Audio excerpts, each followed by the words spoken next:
ओम श्री गणेशाय नमः। जय गौ माता, जय गोपाल, जय सिया राम, जय वीर हनुमान। गाय के गोबर, मूत्र, दूध अर्थात पंचगव्य से बनी सामग्री के प्रचार प्रसार का दूसरा इमीडिएट कदम। यह कदम हमारे धर्माचार्य, धार्मिक संस्थाएं, धर्मात्मा, धर्म से जुड़े कार्य करने वाले लोगों के द्वारा उठाया जा सकता है।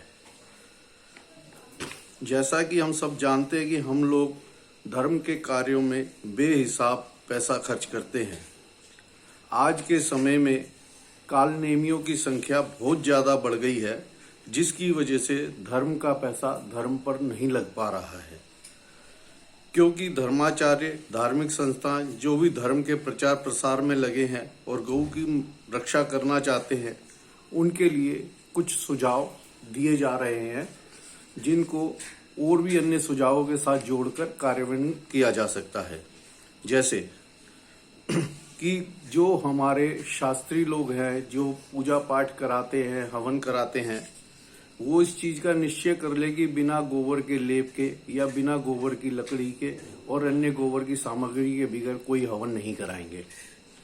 दूसरा, गोबर की धूप, गोबर का दिया, गोबर की अन्य वस्तुएं पूजा सामग्री के तौर पर प्रयोग करेंगे। पूजा में पंडित जी आशीर्वाद स्वरूप कोई भी गोबर की वस्तु जजमान को दे सकते हैं और उसका महत्व बता सकते हैं। अपने संस्थानों में गोबर का पेंट, प्लास्टर, पुट्टी, ईंट और अन्य प्राकृतिक सामग्री का प्रयोग कर सकते हैं। धार्मिक उत्सवों में पूजा में गोबर एवं गौ की महिमा बताएं एवं गौ सामग्री उपलब्ध कराएं। दिवाली पूजा से लगभग 2 महीने पहले पंचगव्य पूजा किट भक्तों को उपलब्ध कराएं। भागवत कथा और आयोजनों को प्रसाद स्वरूप गोबर एवं पंचगव्य उत्पाद उपलब्ध करा सकते हैं। लड्डू का प्रसाद थोड़ा कम करके प्रसाद में 2 दिया या धूप दिया जा सकता है। धार्मिक किताबें वितरित हो सकती है। धार्मिक किताबें बेचने वाले अपने ग्राहकों को गो उत्पाद के रूप में उपहार दे सकते हैं। वो अपनी समित परचेज की सीमा को तय करके उसके हिसाब से सामग्री का डिस्ट्रीब्यूशन कर सकते हैं आशीर्वाद स्वरूप। गाय माँ की रक्षा करना तो मिनटों का काम है, केवल सोच और इच्छा शक्ति की कमी है। पैसा हम बहुत खर्च कर रहे हैं, बेहिसाब खर्च कर रहे हैं, परंतु दिखावे पर खर्च कर रहे हैं, जड़ पर खर्च नहीं कर रहे हैं। और इसके लिए हमें कोई एक्स्ट्रा पैसे की जरूरत नहीं पड़ेगी, सिर्फ हमें अपने खर्च किए हुए पैसे की दिशा को ही बदलना पड़ेगा। एक उदाहरण मैं देना चाहूंगा कि दिल्ली में एक भागवत कथा कराने में 20 लाख रुपए से लेके 1 करोड़ रुपए तक का खर्चा किया जाता है और इसके अंदर 5 स्टार भंडारे किए जाते हैं। और ये भंडारे बनते हैं जी एल्युमिनियम के बर्तनों में, और एल्युमिनियम के बर्तन हमारे शास्त्रों में वर्जित हैं। और इन बर्तनों में बना हुआ प्रसाद ठाकुर जी को भोग लगाया जाता है। और इन बर्तनों में बना हुआ प्रसाद जो कि हेल्थ के लिए ठीक नहीं है, वो भक्तों को खिलाया जा सकता है। तो क्या इन कथाओं के अंदर गो उत्पादों को प्रसाद स्वरूप वितरित करने के लिए हमारे पास थोड़ा सा भी बजट नहीं है? एजुकेट करने के लिए बजट नहीं है? इन कथाओं में गाय की महिमा की, उन उत्पादों की चर्चा मैंने तो लगभग कहीं नहीं देखी है। कुछ जगह होती हो तो मैं कह नहीं सकता हूँ।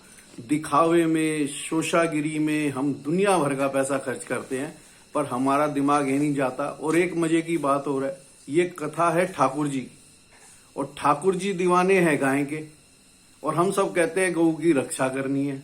और हम इन कथाओं में कितना पैसा गौ के ऊपर या गौ के उत्पादों पर खर्च कर रहे हैं, जरा अपने आप विचार कीजिएगा, तो बात मेरी जो मैं कह रहा हूं समझ में आ जाएगी।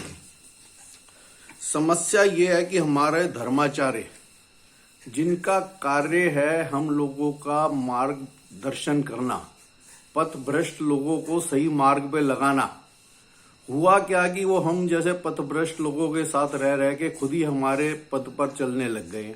तो बताइए वो हमारा मार्गदर्शन कैसे करेंगे? तो इसलिए इन धर्माचार्यों से अनुरोध है कि भैया जो अब आप शास्त्रों की बातें हमें बताते हैं, त्याग की बातें बताते हैं, सेवा की बात बताते हैं, भाव की बात बताते हैं, तो इन बातों का थोड़ा सा आचरण अपने आप में भी करिए और अपने भक्तों में भी करवाइए। नहीं तो हम सब जानते हैं कि कर्म का सिद्धांत सनातन मानता आया है कि जैसा कर्म करेगा इंसान वैसा फल देगा भगवान। तो फिर अगर नहीं हम अपने आप को सुधार पा रहे तो हमें फल के लिए भी तैयार रहना चाहिए। फिर इस स्थिति में हमारा विनाश निश्चित है, कोई रोक नहीं पाएगा। बाकी आप सब लोग बहुत समझदार हैं और हम सब लोग बहुत ही समझदार हैं, ज्ञानी हैं। सारे हिंदुस्तान में ज्ञान की चर्चा होती है, बड़े बड़े आचार्य, बड़े बड़े गुरु, बड़े बड़े भक्त हैं। उसके बाद भी हिंदू का विनाश क्यों हो रहा है, ये हमें अपने आप ही सोचना पड़ेगा। ठीक है जी, इसको कहते हैं मैं अपनी वाणी को विराम देता हूं। नमे पार्वती पते, हर हर महादेव।